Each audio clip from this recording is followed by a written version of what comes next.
حنا لي فام اون ادور لو شانجمون، نبدلو الديكور، نبدلو لا فيسيل، نبدلو الفراش. ومن الانانيه انك تفكري غير في راسك، حيت الاشياء اللي مهمه عندك بحال لا ديكوراسيون، طبيله متيوله او اون سال دو بان اورغانيزي، عند الزوج ديالك راه سو سون كو دي شوز فاكولتاتيف. الزوج ديالك حتى هو سورمون غادي يكون عنده دي زوكوباسيون ولا دي لوازير اللي نورمال نهار ما يكونش خدام غادي يبغي يديرهم. شحال من وحده منا كتلقى المشكل مع الزوج ديالها فاش كتطلبو يقاد ليها شي حاجه، او يصايب النوبج مهرس او يركب اون ايتاجير. سي فري كو في الاول كتبان بحال هذاك الزوج ما بغاش، الي فينيون، ما عنده سوق، وهادشي كاملو سي بوسيبل. ولكن اشنا هو الحل في نظرك نتيا؟ اشنو كتفضلي؟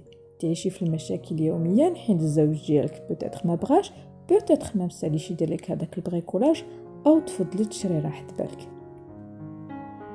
انا هادشي كلشي دزت منه. وكيبقاو عندك ثلاثه الحلول: اما غادي تسناي الزوج ديالك حتى يكون مسالي ويقاد لك داكشي اللي بغيتي، وهذه يقدر يدوز عليها العام وانت كتسناي، واسوا حاجه بالنسبه ليا هي الانتظار، او تاخدي معلم تقابليه واللي غادي يضيع لك الوقت والفلوس، حيت ما غاديش يبغي يقاد لك ان بيتي بريكولاج، وفي حاله الا وافق انه يقاد لك البيتي بريكولاج غادي يطلب لك ثمن غالي. والحل الثالث هو انك تنوضي وديري هذاك لو بريكولاج نتيا. انا عارفه بلي ما يمكنش ديري كلشي، وما كنقولكش بانك خاصك تكون عندك اون غراند كونيسانس ولا تكوني اكسبيرت في البريكولاج. انا كنهضر على هادوك لي بيتي بريكولاج اللي ما كيساليوش واللي هما بالنسبه ليك مهمين باش يسهلوا عليك حياتك.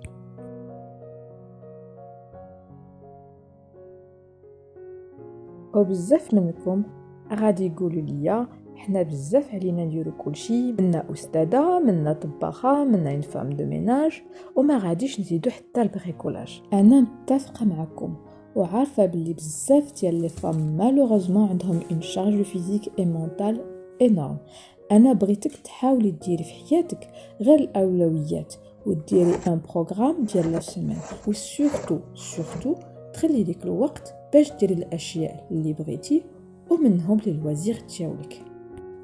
ما عرفتش علاش شحال من وحده خاصها تدخل من الخدمه وتمشي ديريكت لا كوزين باش طيب، alors que ممكن ليها دير دي repas ديال 3 جور et comme ça elle se dégage du temps باش دير اي حاجه كتعجبها ولا غير ترتاح او تهتم براسها.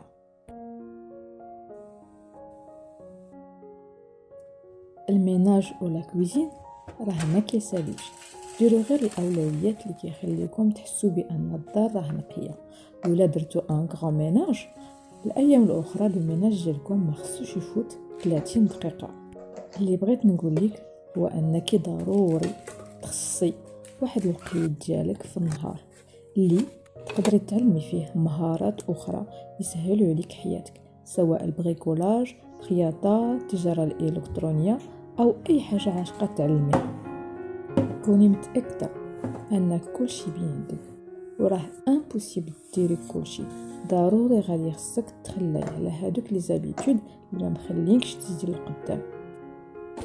بالنسبه ليا كل ما كنتي انديبوندونت كل ما كتحسي بالحريه وبالراحه النفسيه، حيت ما باقيش كتسناي شي حاجه من شي حد.